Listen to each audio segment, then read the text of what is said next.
I did not write this, but it definitely resonates. My name is Chris and I have bartended in Vegas for 20 years. I do not know Anne Burrell or have ever met her, but last night I read a piece posted by a somewhat anonymous 5-lettered initialed scribe. I spent some moments looking for who NMWJS is. Is it an actual person, an entity, or a real person who utilized AI in writing this piece that is abruptly spot on? If NMWJS is Nina Marie Wilson James Silverman, or Neil Michael Waters Jennifer Stone, or lastly Nancy Michelle Wong Jackson Smith, or none of the aforementioned, let's restate these words about culinary professionals and reflect. This is a eulogy for Anne, a reckoning for all of us.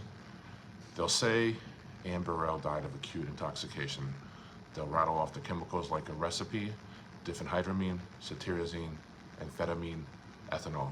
But that's not a cause, that's a symptom. That's the garnish on a plate of despair. Anne died the same way too many in this industry do, not from the drugs, but from accumulated science.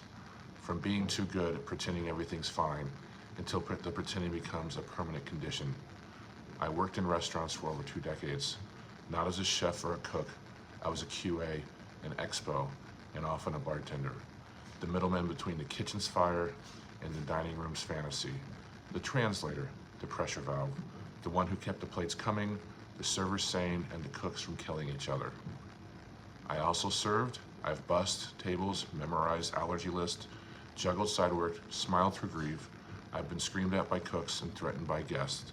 I've cried in the walk-in, slammed shots after a rough closed, and kept coming back because that's just what you do. How many times have we said we're built for this shit? I can say this with confidence. The restaurant industry is a suicide machine with a soundtrack. The kitchen is a war zone with a dress code. It's always hot, always loud, always urgent. The expo line is a tightrope, 1 foot in the fire, 1 in the ice. You hear the cooks cracking in one ear, the server spiraling in the other, and you're expected to smile while your own insides twist like overcooked pasta. Everyone's exhausted, everyone's high, hungover, or hurting. The solution is always the same. Keep moving. You sprain your ankle, shift still on. You lose a friend, grieve on a break. You're suicidal, have a shot and shake it off. Anne wasn't weak. She was a master at performance. Big voice, big laugh, big energy. The kind of presence that fills a room and hides the emptiness just behind it. So was Bourdain, Cantu, Violaire, Strode, Cerniglia, Marx, and so are the thousands of others. Ones whose names we'll never know, ones still showing up to make your birthday dinner, your anniversary special, your takeout order right. They feed the world while starving themselves. There's rarely health insurance, no pay, no therapy, little paid time off. You're working doubles just to stay broke.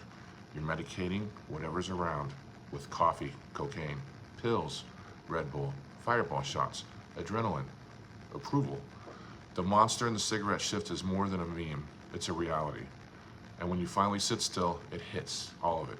The pace kept it away, but now you feel how lonely you are, how bruised, how disposable, and maybe that's the shift you don't come back from.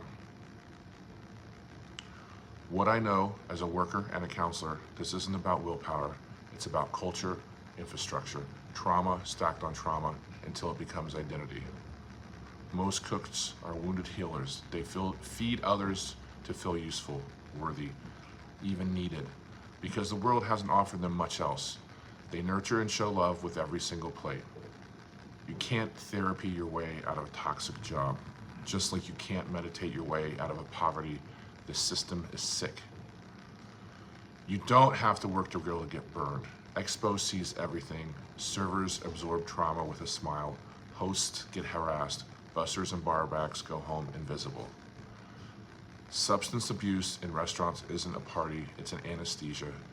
Dying to live, as the song goes. People don't break, they wear down. Like aprons too long in the wash, like knives never sharpened. So, what do we do? If you run a restaurant, pay for therapy, or at least offer it. Mental health stipends over merch. Kill the "we're family" lie if you're not willing to grieve like a family. Train managers in trauma response, not just inventory spreadsheets. If you're a guest, Gratitude is important just as much as gratuity. Your server isn't your servant. Say thank you like you mean it. Your boorish comments and corny jokes can be saved for later. Don't be the reason someone's faking a smile while unraveling. If you're in the game, there is no prize for dying with your clogs on. Therapy isn't weakness. Medication isn't cheating. The walk-in freezer isn't your only safe place. We didn't lose Anne because she wasn't strong enough. We lost her because this industry keeps asking people to be superhuman without giving them anything human in return. It's time we fed the ones who feed us with grace, with time, with healing, with recognition, before the next brilliant light goes cold in the name of the hustle. As for now, Chef Anne, wipe down your station and head home. We've got it from here. Signed, whoever this may be, NMWJS. Remember everyone, it takes a village.